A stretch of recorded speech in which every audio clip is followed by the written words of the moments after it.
राम राम सा।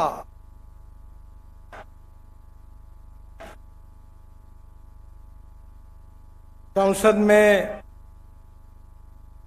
मेरे सहयोगी सांसद निहाल चंद जी, सांसद राहुल जी, सांसद नरेंद्र कुमार जी,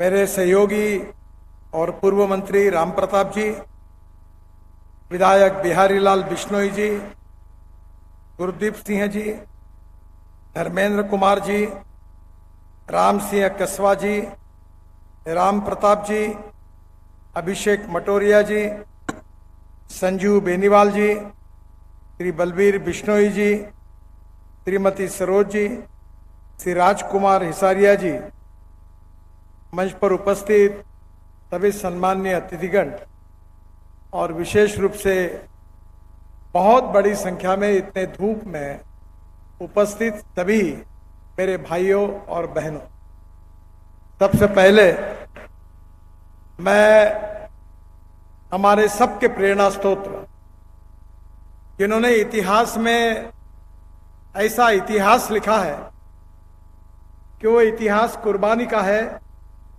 देशभक्ति का है। इतिहास के बारे में यह कहा जाता है कि इतिहास गद्दी पर बैठकर लोड़ के पीछे टेकते हुए इतिहास लिखा नहीं जाता। इतिहास समर्पण और बलिदान के खून के बिंदु से लिखा जाता है। और आज हम महाराणा प्रताप जी को याद कर रहे हैं कि उनकी कुर्बानी, उनका शौर्य और जिस प्रकार से उन्होंने समर्पित भाव से हमारे देश के लिए, हमारी संस्कृति के लिए, हमारे इतिहास के लिए, हमारे विरासत के लिए अपनी जान की कुर्बानी दी, उस वीर योद्धा को मैं सबसे पहले उनके जयंती के उपलक्ष्य में नमन करता हूं, अभिवादन करता हूं। और विशेष रूप से मैं आपसे अनुरोध करूंगा कि इन सब लोगों को हमको कभी भूलना नहीं चाहिए। आज अगर हम स्वाधीन भारत के नागरिक के रूप में अगर आज जीवित है तो इसका श्रेय वो वीरों को है, जिन योद्धाओं को है जिन्होंने अपने देश के इतिहास को, देश की संस्कृति को, देश की विरासत को जिंदा रखा। उसी प्रकार से हमारे जवान, जो आपसे ये सीमाएं बहुत नजदीक लगी हुई है, और हमारे जवान लगातार इस क्षेत्र से भी बड़े प्रमाण पर देश की सुरक्षा करते हैं। अनेक जवान देश की रक्षा करते हुए शहीद हुए हैं। उन सबको भी मैं हृदय से अभिवादन करता हूं और विशेष रूप से उनको याद करता हूं। बहनों और भाइयों, आज आपके क्षेत्र में करीब 2050 करोड़ की लागत से 6 परियोजनाओं का लोकार्पण एवं सेतु बंधन की योजना में 7 रेलवे ओवरब्रिज का शिलान्यास हो रहा है। मुझे बहुत खुशी है कि हमारे सांसद निहाल चंद जी, राहुल जी, नरेंद्र कुमार जी मुझे बार बार आग्रह करते थे, वहां आने का, अनेक काम शुरू हो गए, पर भूमि पूजन के लिए भी मैं आ नहीं पाया, क्योंकि देश में इतने काम शुरू है कि मैं यहां आते समय थोड़ी देरी हुई है। मैं आपको क्षमा मांगता हूं, पर एक बात आपको बता देता हूं कि आपने ये जिन्हों तीनों सांसदों को चुना है, वो आपके हर काम के लिए उन्होंने मेरे घर के इतने चक्कर काटे हैं और बेचारों ने इतनी मेहनत और परिश्रम किया है कि उनकी परिश्रम और मेहनत के कारण आज ये चित्र आपको देख रहा है। इसका श्रेय अगर किसी को है तो हमारे सांसदों को है। बहुत बार कुछ कामों में अड़चन आती थी, कभी लैंड एक्विजिशन के कार्यक्रम में अड़चन आती थी, क्लियरेंसेस में अड़चन आती थी, और मैं भी हर बार उनके साथ बैठता था और मार्ग निकलता था, काम होते थे और धीरे धीरे काम काफी बड़े प्रमाण पर हुए हैं। मैं विशेष रूप से राम प्रताप जी को याद कर रहा हूं। मैं वो मंत्री थे और मैं सिंचाई मंत्री था, वाटर रिसोर्सेस मंत्री था। मुझे याद है कि तब हमारे देश में अलग अलग राज्यों में 23 झगड़े ये 1960 से चल रहे थे। तब पंजाब, हरियाणा, हमारा जम्मू कश्मीर, उत्तराखंड, हिमाचल, राजस्थान, कर्नाटक, तमिलनाडु, अनेक राज्यों में झगड़े होते थे। और मुझे इस बात की बहुत खुशी है कि मेरे कार्यकाल में 23 में से 17 झगड़े मैंने निपटाए। मैंने कहा पानी समुद्रों को बह रहा है, लोगों को पानी मिल नहीं रहा है, आप झगड़े क्यों कर रहे हो। और बहनों और भाइयों, उस समय जम्मू कश्मीर में भी सतपाल मलिक गवर्नर साहब थे, पंजाब के मुख्यमंत्री उस समय अमरिंदर सिंह जी थे। मैंने अमरिंदर सिंह जी को कहा कि आप जाइए और वहां करार करके ये भी झगड़ा मिटाइए। आप सबको बताते हुए मुझे खुशी हो रही है कि भारत और पाकिस्तान, ये दो देशों का निर्माण होने के बाद हमारे दोनों देशों के बीच में एक करार हुआ था। करार ये हुआ था कि जो 3 नदियां भारत में बहती थी उसका पानी हमको मिला था और 3 नदियों का पानी पाकिस्तान को मिला था। पर हमारे अधिकार का पानी आज भी पाकिस्तान को जा रहा है और पंजाब और हरियाणा में पानी के लिए झगड़ा है। इस बात का मुझे बहुत दुख होता था, दर्द होता था। और उस समय मैंने 2 निर्णय किए कि विशेष रूप से जो इंदिरा कैनाल है उसमें काफी जगह बठिंडा क्षेत्र में आज बादल साहब नहीं है, मुझे बार बार कहते थे हमारी जमीन खराब हो गई, क्योंकि जो हमारा कैनाल था वो फूट गया था, पानी वेस्ट जा रहा था। तब मैंने तुरंत निर्णय किया और 2,500 करोड़ रुपए का सीमेंट कंक्रीटीकरण करके इंदिरा कैनाल के निर्माण की शुरुआत की। और मुझे बताया गया कि ये कैनाल डालने के बाद जो पानी बचेगा वो पानी राजस्थान के करीब 9 डिस्ट्रिक्ट तक पहुंचेगा, सूखे क्षेत्र में पहुंचेगा और किसानों को पहुंचेगा। इस बात की मुझे बहुत खुशी है। इसके साथ साथ मुझे इस बात का विश्वास है कि राम प्रताप जी जब भी मेरे पास आते थे पानी के लिए बड़े आग्रह से, जिद के साथ मेरे को बार बार कहते थे कि पानी हमारी समस्या है, कुछ करो। हरियाणा, पंजाब, जम्मू कश्मीर, उत्तराखंड, हिमाचल, वो जो डैम बन रहे थे बड़े बड़े, वो डैम को मैंने क्लियरेंस दिया। और मुझे इस बात की खुशी है कि वो डैम के काम अब शुरू हुए हैं और जल्दी ही वो पानी राजस्थान की सीमा तक आएगा।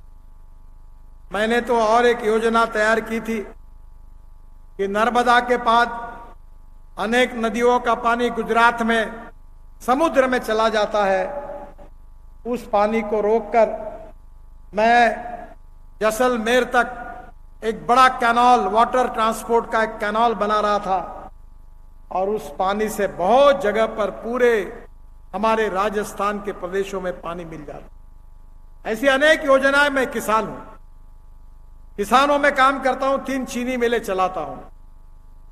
हमारे उस क्षेत्र से 10,000 किसानों ने आत्महत्या की है और इसलिए किसान के साथ जुड़ा हुआ, इसलिए मुझे पता है कि पानी से किसान की कितनी प्रगति होती है, विकास होता है। जब पानी मिलता है, ड्रिप इरिगेशन और स्प्रिंकलर लग जाता है तो किसान का उत्पादन 2.5 गुना बढ़ जाता है। और इसलिए बहनों और भाइयों, मैं 2004 से एक सपना लेकर लगातार संघर्ष करते हुए आगे आ रहा हूं और वो सपना पूरा होते हुए देखते हुए मेरे दिल को बहुत तसल्ली होती है।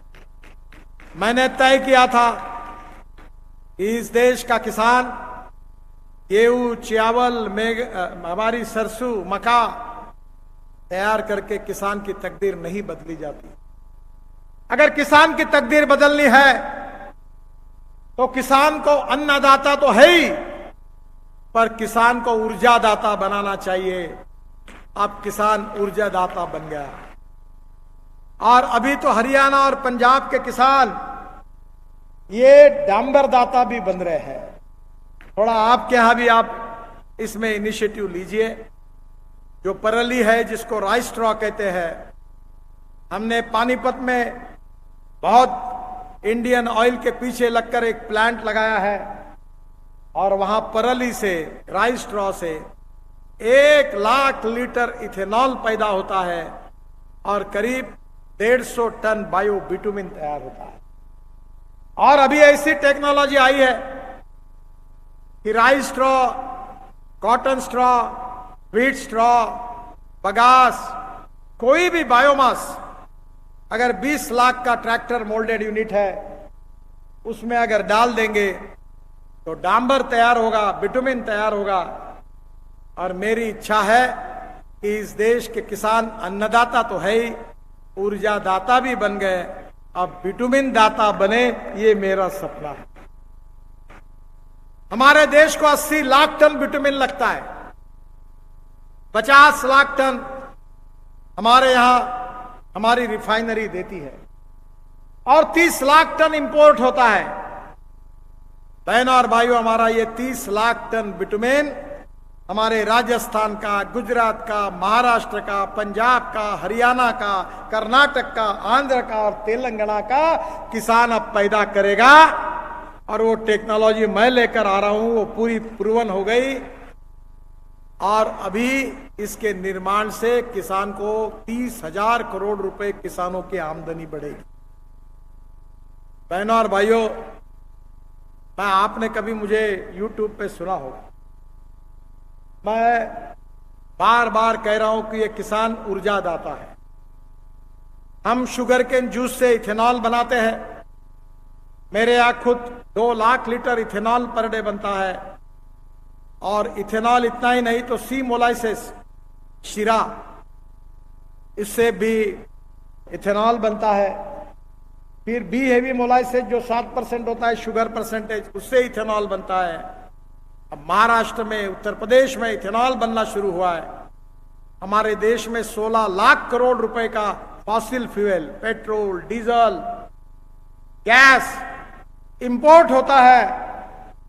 हमें आप सबका सहयोग चाहिए। ये अब ये इंपोर्ट नहीं होगा, ये पूरा फ्यूल इस देश का किसान तैयार करेगा। बजाज, टीवीएस और हीरो की गाड़ियां मैंने लाई है, मैं ट्रांसपोर्ट मंत्री हूं, 100% इथेनॉल पर चलती है। अब टाटा की गाड़ी आने वाली है, फ्लेक्स इंजन। टोयोटो की गाड़ी आ रही है, 100% इथेनॉल पर चलेगी, जो ब्रोकन राइस से बनेगा, मक्के से बनेगा। और उस इथेनॉल का रेट है 60 रुपए लीटर और पेट्रोल का रेट है 120 रुपए लीटर। ग्राहक भी खुश होंगे, पोल्यूशन भी कम होगा और किसानों को आमदनी मिलेगी। मेरा सपना है कि 5 लाख करोड़ फॉसिल फ्यूल का इंपोर्ट बचाकर ये किसानों के घर में जाए और हमारे गांव सुखी, समृद्ध और संपन्न बने। ये परली से बायो सीएनजी हमने बनाया। मेरा खुद का ट्रैक्टर सीएनजी पे चलता है। मेरे यहां 3 ट्रैक्टर है। एक ट्रैक्टर के पीछे 1 लाख रुपए की बचत होती है। पंजाब, हरियाणा में 135 फैक्ट्री अभी बायो सीएनजी और बायो एलएनजी की बनाने की उसका काम शुरू है। 26 फैक्ट्री देश में, उत्तर प्रदेश में, पंजाब में, हरियाणा में, पूरे देश में शुरू हो गई है। बहनों और भाइयों, ये तो सरसों लगाइए, बाजरी, मक्का लगाइए, गेहूं लगाइए, पर जब तक आप ऊर्जा दाता नहीं बनेंगे तब तक गांव सुखी, समृद्ध, संपन्न नहीं होंगे। ये बात जरूर याद रखिए। और इसीलिए मैं अनेक दिनों से कह रहा हूं कि हमारे देश में diversification of agriculture towards energy और पावर सेक्टर। और दूसरी एक बात मैं आपको कहूंगा, मैं बहुत विद्वान आदमी नहीं हूं, पर अभी तक मुझे 6 यूनिवर्सिटी की 6 डिलीट मिली है, डॉक्टरेट। और ये डॉक्टरेट जो मिली है, 4 जो है वो एग्रीकल्चर साइंस पे मिली है। मैं पानी पे काम करता हूं। दौड़ने वाले पानी को चलने के लिए लगाओ, चलने वाले पानी को रुकने के लिए लगाओ और रुके हुए पानी को जमीन को पीने के लिए लगाओ। गांव का पानी गांव में, खेत का पानी खेत में, घर का पानी घर में। मेरे यहां 2 कुएं हैं, बाजू में नाला था, उसका हमने खोलीकरण रुंदीकरण किया। अब दोनों कुएं में सोलर पंप लगाए 7-7 हॉर्स पावर के, और करीब सुबह 8 से लेकर शाम को 6 बजे तक पानी ही पानी होता है। मैं ऊपर से देख रहा था, थोड़ा थोड़ा हरियाली दिख रही थी, पर यह पर्याप्त नहीं है।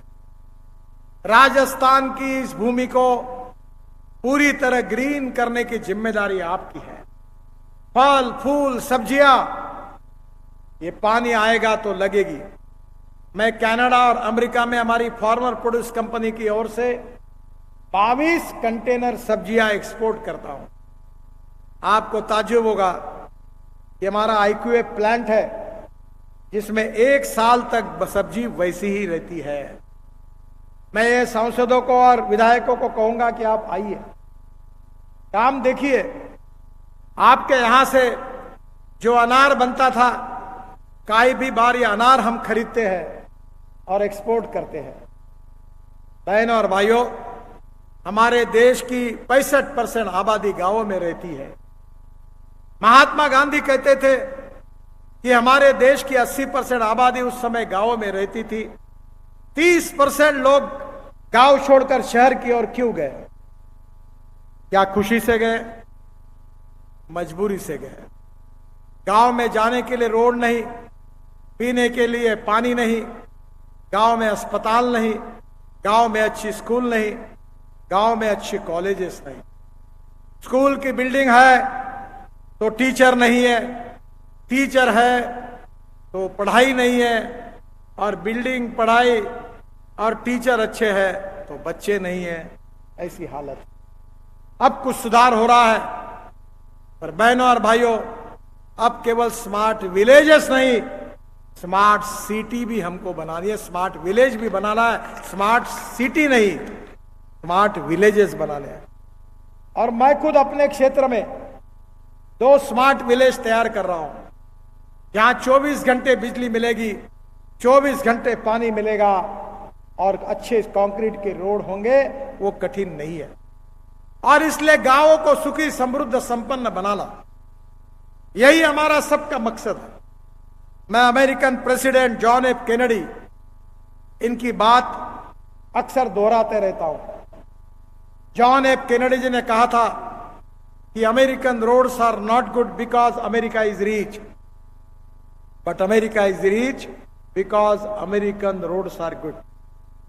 अमेरिका धनवान है, इसके कारण अमेरिका के रास्ते अच्छे नहीं हुए, तो अमेरिका के रास्ते अच्छे हुए, इसके कारण अमेरिका धनवान हुई।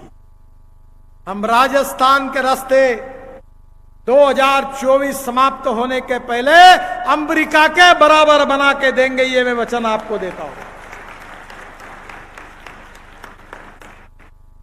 और फिर रास्ते के कारण राजस्थान भी एक सुखी समृद्ध और संपन्न प्रदेश बनेगा। बहनों और भाइयों, रोड के लिए तो बोलने के लिए बहुत कुछ है। आज मुझे खुशी है कि बीकानेर से Suratgarh 2 lane pave shoulder 502 crore 172 kilometre, Nagaur से बीकानेर 75 किलोमीटर 370 करोड़, फतेहपुर से झुंझुनू 116 करोड़। इसके साथ साथ शिलान्यास है Fatehpur Mandawa Jhunjhunu 2 lane pave shoulder bypass 264 crore. बहुत से हनुमानगढ़ से कैचियन तक 2 लेन पेव शोल्डर 321 करोड़, और राजगढ़ और पिलानी के बीच में बाईपास का निर्माण 147 करोड़। मुझे खुशी है कि आज 7 रेलवे ओवरब्रिज का शिलान्यास हुआ है। एक बीकानेर में है, दूसरा सादुलपुर में है, परिहारा, चूरू सिटी, मुंडवा रोड, नीम का थाना, और अनूपगढ़, हनुमानगढ़ में अनूपगढ़ रोड। ये पूरे 7 आरओबी के लिए मैं आपको बधाई देता हूं, आप सबका अभिनंदन करता हूं। और भी हमारे सांसदों ने अपने भाषण में कुछ मांगे की थी, उसमें से हमारे राहुल जी ने कहा था चूरू सिटी का बाईपास वो जो उन्होंने कहा है सादुलपुर बाईपास, दोनों के बारे में डीपीआर बनाने की सूचना मैंने दी है और जल्दी डीपीआर बन के ये काम करेंगे। इसके साथ साथ हमारे झुंझुनू के एमपी नरेंद्र कुमार जी ने एक वीयूपी बुधार मोड़ और आरओबी सेतु बंधन के लिए जो कहा रिको फाटक और बक्शा फाटक, वो दोनों भी मैं मंजूर करके जल्दी ही मंजूर करके दूंगा, ऐसा उनको विश्वास देता हूं। जो झुंझुनू बाईपास है साउथ साइड, उसका मैं इवैल्यूएशन करूंगा। इसके साथ साथ निहाल चंद जी ने फ्लाईओवर मांगा है अयोरा नियर शुगर मिल, वो भी मैं वेरीफाई करके उसके भी ऊपर मार्ग निकाल दूंगा। हनुमानगढ़ टू भद्रकाली मंदिर, ये भी उन्होंने मांग की है। बाद में interchange in Shri Ganga Nagar on Amritsar Jamnagar, ये भी बात कही है, मैं इसको एग्जामिन करूंगा, तुरंत अधिकारियों से बात करूंगा।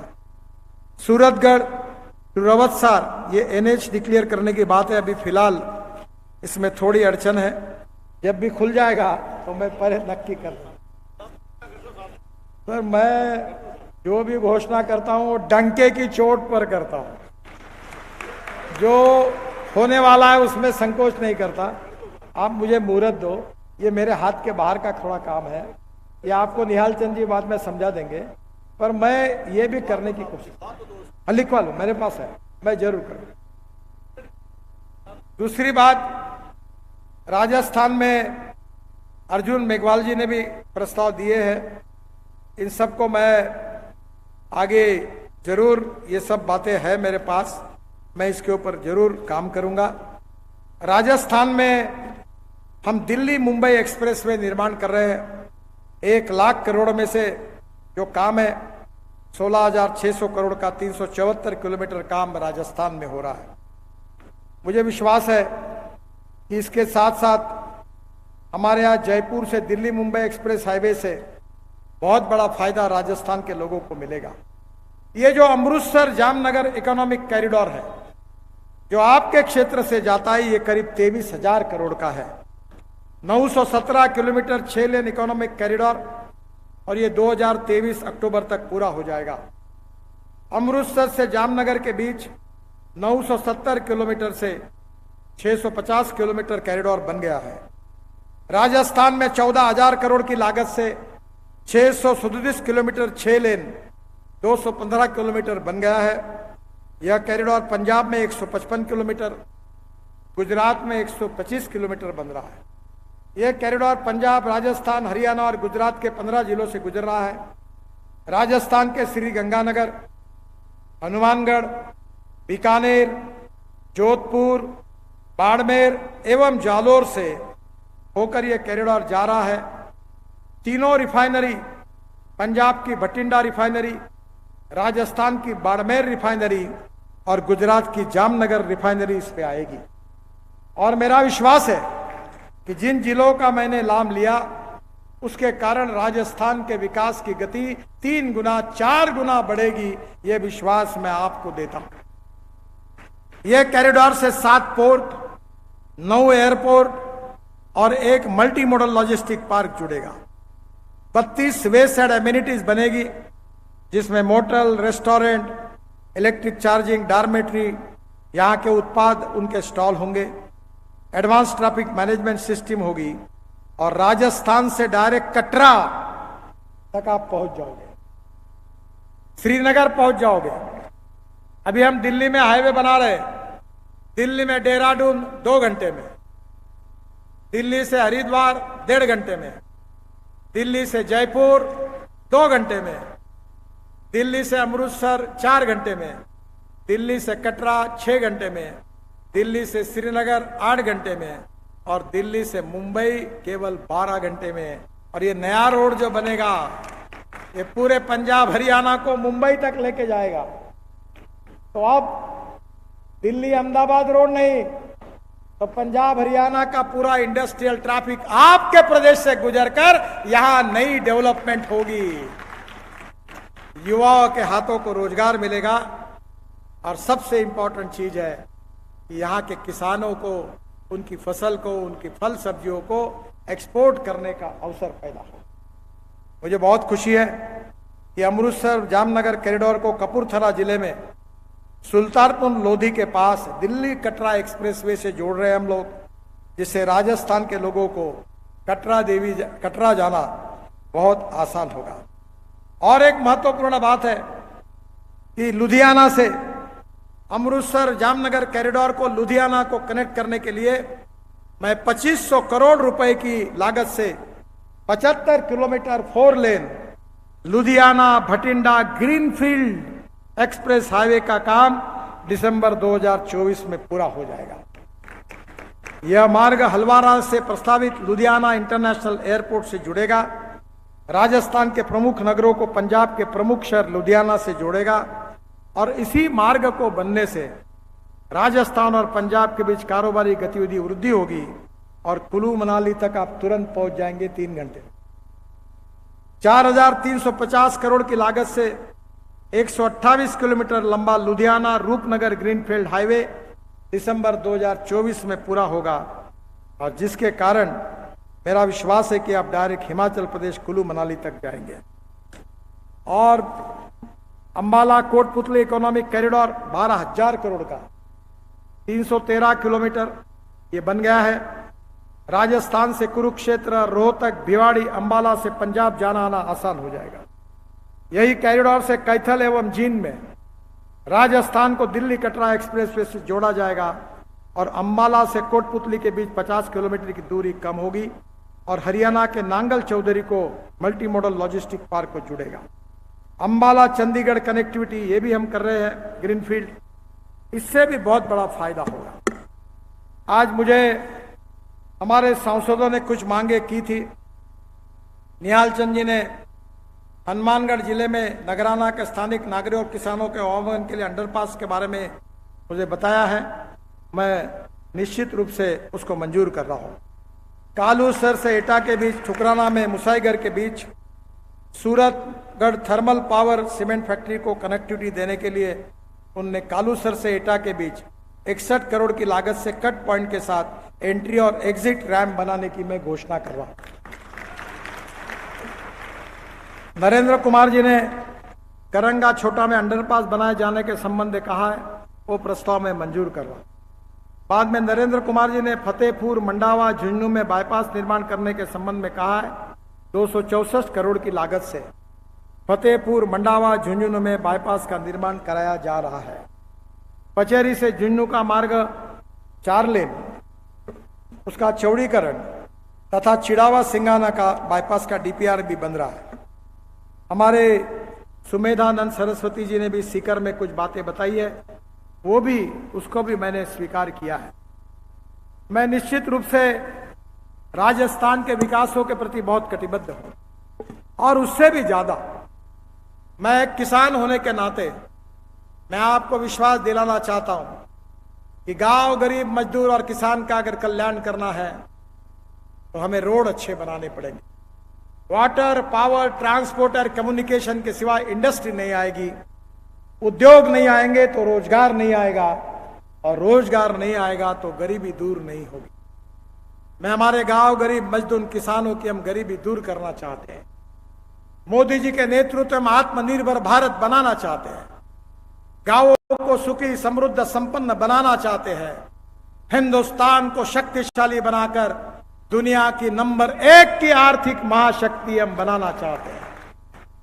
मैंने अभी तक 50 लाख करोड़ के काम किए हैं, तुम्हारे यहां भी हजारों करोड़ के काम हुए हैं और कोई कॉन्ट्रैक्टर को मुझे मिलने के लिए आने की कभी जरूरत नहीं पड़ी। 1 रुपए का करप्शन नहीं है, ईमानदारी से देश के लिए हम काम कर रहे हैं। हम 2-4 रहे न रहे, तेरा वैभव अमर रहे मां, ये हमारा संस्कार है। हमारा सौभाग्य है कि राष्ट्रीय स्वयंसेवक संघ और विद्यार्थी परिषद के संस्कारों में मेरे व्यक्तित्व पर संस्कार हुए, वही हमारी सबसे बड़ी पूंजी है। इस देश की जनता को सुखी करना और पंडित दीनदयाल उपाध्याय जी ने कही हुई बातों को हम कभी भूल नहीं सकते। मैं जब पार्टी का अध्यक्ष था तो मैंने कार्यालय के बाहर लिखा था, राष्ट्रवाद, राष्ट्र सर्वोपरि है, हम राष्ट्र के लिए समर्पित है, राष्ट्रवाद ये हमारा आत्मा है। और अगर हम सत्ता में रहेंगे तो गुड गवर्नेंस एंड डेवलपमेंट, सुशासन और विकास, ये हमारा मिशन है, हमारा काम है। और पंडित दीनदयाल उपाध्याय जी के सामाजिक आर्थिक चिंतन पर, जो अंत्योदय का सामाजिक आर्थिक चिंतन है, वही हमारा उद्देश्य है। दीनदयाल उपाध्याय जी ने कहा था कि समाज के जो दलित है, पीड़ित है, शोषित है, जो सामाजिक आर्थिक शैक्षणिक दृष्टि से पिछड़े हुए हैं, जिनके पास रहने के लिए मकान नहीं है, जिनके पास खाने के लिए रोटी नहीं है, जिनके शरीर पर कपड़ा नहीं है, उस दरिद्र नारायण को हम भगवान माने और हम उसकी निरंतर सेवा करते रहे। जिस दिन तक उसको रोटी, कपड़ा और मकान नहीं मिलेगा, उस दिन तक हमारा कार्य पूरा नहीं होगा, ऐसा हम समझेंगे। अभी एक विदेशी चैनल मेरा इंटरव्यू ले रही थी। उन्होंने मुझे पूछा कि आपके जीवन में सबसे अच्छा काम कौन सा हुआ। अभी तो 7 वर्ल्ड रिकॉर्ड हुए, 2 दिन पहले और एक रिकॉर्ड हुआ। मैंने बड़ी बड़ी टनल बनाई, हाईवे बनाए। अगर आप मुंबई में आओगे तो 55 उड्डान पुल मुंबई में मैंने बनाई। वर्ली बांद्रा सी लिंक प्रोजेक्ट बनाया, मुंबई पुणे एक्सप्रेस हाईवे बनाया। अब तो खूब एक्सप्रेस, 32 एक्सप्रेस हाईवे बना रहा हूं, टनल बना रहा हूं, रोड बना रहा हूं। जब सिंचाई मंत्री था तो बड़े बड़े प्रोजेक्ट बनाने की योजना बनाने का मुझे सौभाग्य मिला। पर मैंने उनको एक ही बात कही कि मेरे जीवन में अगर अच्छा काम अगर कोई होगा तो इस देश में 1 करोड़ लोग आदमी आदमी को धोने का काम करते थे, साइकिल रिक्शा पर या कभी अपने कंधे पे रखकर आदमी आदमी को धोते थे। बरसात में, धूप में, ठंड में जानवरों जैसे दिखते थे वो काम करते समय। और मैं जब मंत्री बना तो मैंने ठान लिया, मैंने मैकेनिज्ड ड्रिवन ई रिक्शा इस देश में लाई और 1 करोड़ में से अब 99 लाख लोग अब मैकेनिज्ड ड्रिवन ई रिक्शा चलाते हैं, उनको मुक्ति मिली। अब कोई 1 क्विंटल का बोरा पीठ पर नहीं रखता, तो इलेक्ट्रिक वैन में रखकर इलेक्ट्रिक कार्ड पर रख के जाता है। तो मेरे जीवन का ये सबसे बड़ा अच्छा काम है जो गरीबों के लिए समर्पित है। बहना और भाइयों, राज बदलता है पर समाज बदलना चाहिए। ये सूरत बदलनी चाहिए, ये गरीबी, भूखमरी, बेरोजगारी से मुक्ति मिलनी चाहिए। किसान के खेत को पानी मिलना चाहिए, युवा के हाथों को रोजगार मिलना चाहिए, देश का इंपोर्ट नहीं बंद हो जाना चाहिए और देश का एक्सपोर्ट बढ़ना चाहिए और देश का किसान अन्नदाता, ऊर्जादाता और विटामिन दाता बना के लखोपति बन जाए, करोड़पति बन जाए, गांव समृद्ध और संपन्न बने। और यही काम हम करने की कोशिश कर रहे हैं। आप सब लोगों की आशीर्वाद, शुभकामना और शुभेच्छाएं हमको सतत ये काम करने की प्रेरणा देती है। मुझे बहुत खुशी है कि हमारे तीनों सांसद आपके लिए लगातार काम करते रहते हैं, मेरे पास आते रहते हैं। मैं उनको भी बहुत बहुत बधाई देता हूं। सभी विधायकों ने और सांसदों ने बहुत सी बातें मुझे बताई है, मैं उसका पूरा गंभीरता से अध्ययन करूंगा और उसको पूरा करने की कोशिश करूंगा। बहुत बहुत धन्यवाद, नमस्कार। और मेरे साथ जोर से कहिए, भारत माता की, भारत माता की, भारत माता की। नमस्कार।